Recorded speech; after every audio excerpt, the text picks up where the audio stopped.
Hello everyone, myself Mr. S.M. Ghanwat working as Assistant Professor in Mechanical Department at Sharad Institute of Technology College of Engineering Yadrao, Ichalkaranji. We are discussing unit number 1, that is structure of materials. In this session, we are going to discuss, this is our part 8. In this session, we are going to discuss the number of vacancies competition at specified temperature with the help of example, and we are going to solve that particular example so as to determine the number of vacancies as per the given problem. The next point that we are going to discuss is the impurities in solid. Impurities also plays an important role in solid that we are going to discuss with the help of that particular point.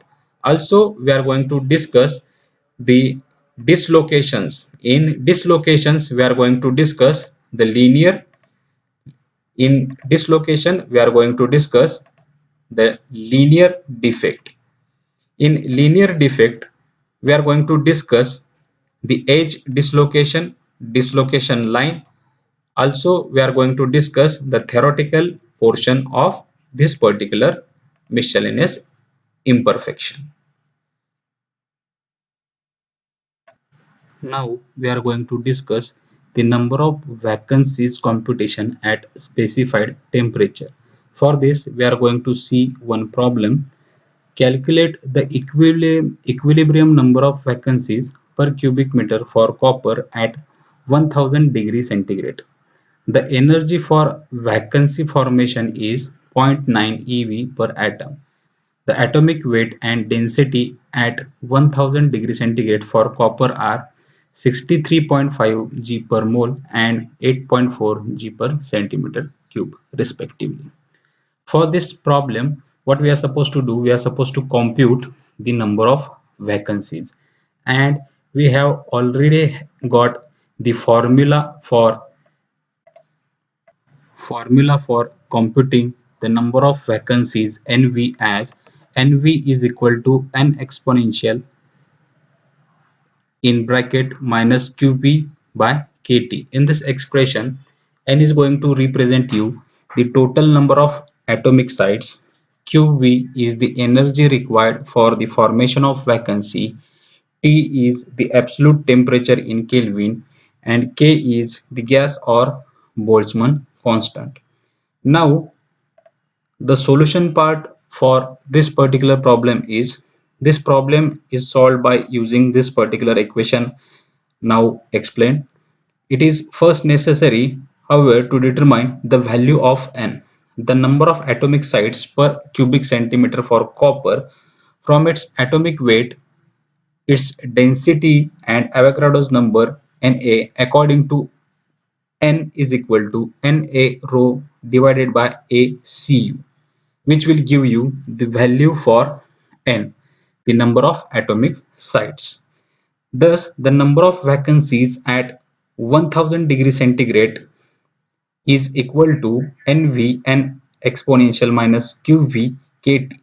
You are supposed to substitute the values as per the notations, and at last you will get the number of vacancy values for the given conditions for copper is 2.2 into 10 raised to 25 vacancies per meter cube by utilizing the formula associated with number of vacancies. Thus, it is possible to calculate the number of vacancies per cubic meter for copper at 1000 degrees centigrade. First, we have calculated the number of atomic sites per cubic centimeter, that is N. With the help of N, we have calculated then the number of vacancies for copper per cubic centimeter by utilizing the formula available with us. The next point that we are going to discuss is impurities in solids. A pure metal consisting of only one type of atom just isn't possible. Impurity for an atom will always be present. Impurity or foreign atoms will always be present. And Some will exist as crystalline point defects. In fact, even with relatively sophisticated technique, it is difficult to refine metals to a purity in excess of 99%. At this level, on the order of 10 raised to 22 to 10 raised to 23 impurity atoms will be present in 1 cubic meter of material. Most familiar metals are not highly pure, rather they are alloys, in which impurity atoms have been added intentionally to impart specific characteristics to the material. Ordinarily, alloying is used in metals to improve mechanical strength and corrosion resistance. For example, sterling silver is a 92.5% silver, 7.5% copper alloy. In normal ambient environments, pure silver is highly corrosion resistant, but also very soft. Alloying with copper significantly enhances the mechanical strength without depreciating the corrosion resistance appreciably. The addition of impurity atoms to a metal will result in the formation of a solid solution and or a new second phase, depending on the kinds of impurity, their concentrations and the temperature of the alloy.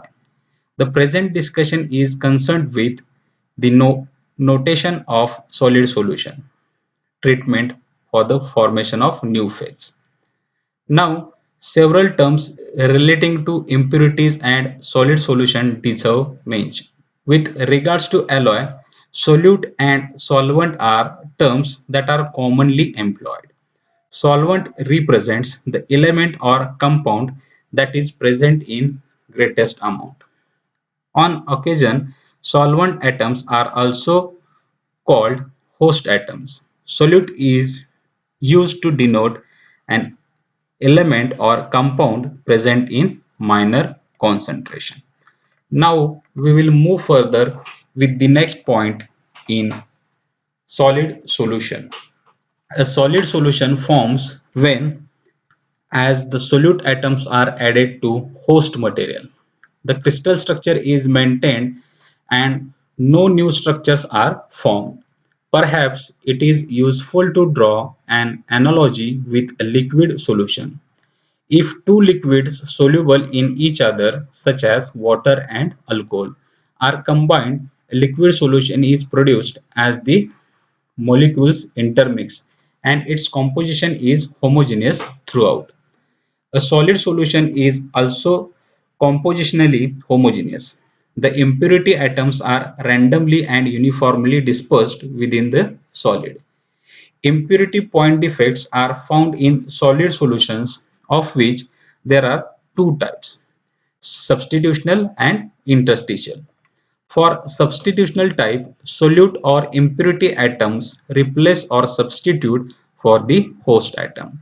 Several features of the solute and solvent atoms determine the degree to which the former dissolves in the latter, as follows.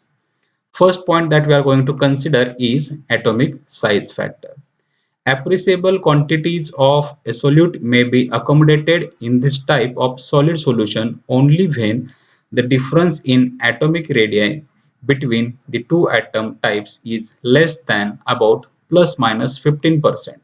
Otherwise, the solute atoms will create substantial lattice distortions and a new phase will be formed. Second, crystal structure. For appreciable solid solubility, the crystal structure for metals of both atoms types must be the same. Third is electronegativity. The more electropositive one element and the more electronegative the other, the greater the likelihood that they will form an intermetallic compound instead of substitutional solid solution. Valences. Other factor being equal, a metal will have more of a tendency to dissolve another metal of higher valency than one of lower valency. Once again, we will discuss the several features as The first feature is atomic size factor. Appreciable quantities of a solute may be accommodated in this type of solid solution only when the difference in atomic radii between the two atoms types is less than about plus minus 50%. Otherwise, the solute atoms will create substantial lattice distortion and a new phase will form. Second, crystal structure. For appreciable solid solubility, the crystal structures for metals of both atom types must be the same. Third, electronegativity. The more electropositive one element and the more electronegative the other, the greater the likelihood that they will form an intermetallic compound instead of substitutional solid solution. Next is valence. Other factors being equal, a metal will have more of a tendency to dissolve another metal of higher valency than one of lower valency. This is all about the several features of the solute and solvent atoms determines the degree to which the former dissolves in the latter. Now, an example of substitutional solid solution is found for copper and nickel. These two elements are completely soluble in one another at all proportions. With regards to the mentioned rules that govern degree of solubility, the atomic radii for copper and nickel are 0.128 and 0.125 nm respectively. Both have the FCC crystal structure and their electronegativities are 1.9 and 1.8. Finally, the most common valences are plus 1 for copper, although it sometimes can be plus 2 and plus 2 for nickel. For interstitial solid solution, impurity atoms fill the void and interstices among the host atoms. You can refer the figure. For metallic materials that have relatively high atomic packing factor, these interstitial positions are relatively small. Consequently, the atomic diameter of interstitial impurity must be substantially smaller than that of host atoms. Normally, the maximum allowable concentration of interstitial impurity atoms is low, less than 10%.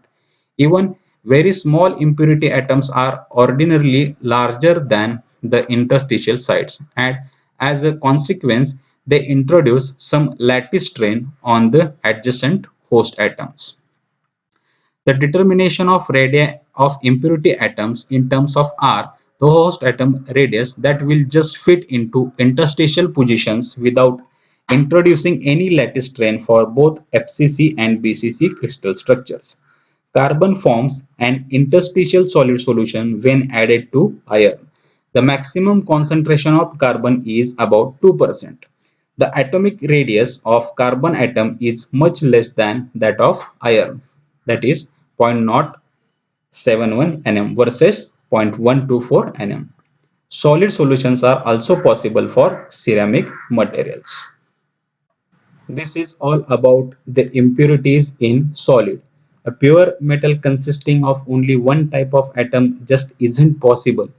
Impurity or foreign atoms will always be present, and some will exist as crystalline point defects. In fact, even with relatively sophisticated technique, it is difficult to refine metals to a purity in excess of 99.99%.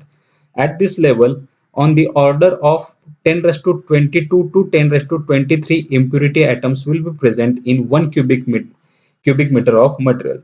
Most familiar metals are not highly pure, rather than they are alloys, in which impurity atoms have been added intentionally to impart specific characteristics to the material. Ordinarily, alloying is used in metals to improve mechanical strength and corrosion resistance. Also, we have discussed the solid solution, solute, solvent, substitutional solid solution, interstitial solid solution. These are some of the important points that we have discussed in impurities in solids. Now we are going to discuss the dislocation part. In dislocations, we are going to discuss first the linear defects. A dislocation is a linear or one-dimensional defect around which some of the atoms are misaligned. I will repeat once again. A dislocation is a linear or one-dimensional defect around which some of the atoms are misaligned. One type of dislocation is represented in figure, an extra portion of a plane of atoms or half plane, the edge of which terminates within the crystal. This is termed as edge dislocation. One type of dislocation, it is represented in figure, an extra portion of a plane of atoms or half plane, the edge of which terminates within the crystal. This is termed as an edge dislocation. It is a linear defect that centers on the line that is defined along the end of extra half plane of atoms. This is sometimes termed the dislocation line, which for the edge dislocation in figure is perpendicular to the plane of the page. Within the region around the dislocation line, there is some localized lattice distortion. The atoms above the dislocation line in figure are squeezed together and those below are pulled apart. This is reflected in the slight curvature for the vertical planes of atoms as they bend around this extra half plane. The magnitude of this distortion decreases with distance away from the dislocation line. At position far removed, the crystal lattice is virtually perfect. Sometimes the edge dislocation in figure is represented by symbol perpendicularity, which also indicates the position of dislocation line. An edge dislocation may also be formed by an extra half plane of atoms that is included in the bottom portion of the crystal. Its designation is in T form. Once again, we will repeat this linear defect as a dislocation. A dislocation is a linear or one-dimensional defect around which some of the atoms are misaligned. One type of dislocation is represented in figure, an extra portion of a plane of atoms or half plane, the edge of which terminates within the crystal. This is termed as edge dislocation. It is a linear defect that centers on the line that is defined along the end of extra half plane of atoms. This is sometimes termed the dislocation line, which for the edge dislocation in figure is perpendicular to the plane of page. Within the region around the dislocation line, there is some localized lattice distortion. The atoms above the dislocation line in figure are squeezed together and those below are pulled apart. This is reflected in the slight curvature for the vertical planes of atoms as they bend around this extra half plane. The magnitude of this distortion decreases with distance away from the dislocation line. At positions far removed, the crystal lattice is virtually perfect. Sometimes edge dislocation in figure is represented by the symbol perpendicularity, which also indicates the portion of dislocation line. An edge dislocation may also be formed by an extra half plane of atoms that is included in the bottom portion of crystal. It is designated by a letter T type. Now we are going to see the reference part. For this session, the reference is William D. Callister Jr., David G. Rethwich, Material Science and Engineering, an Introduction. For further reading, you can refer this particular reference book for Introduction to Material Science and Engineering. Thank you.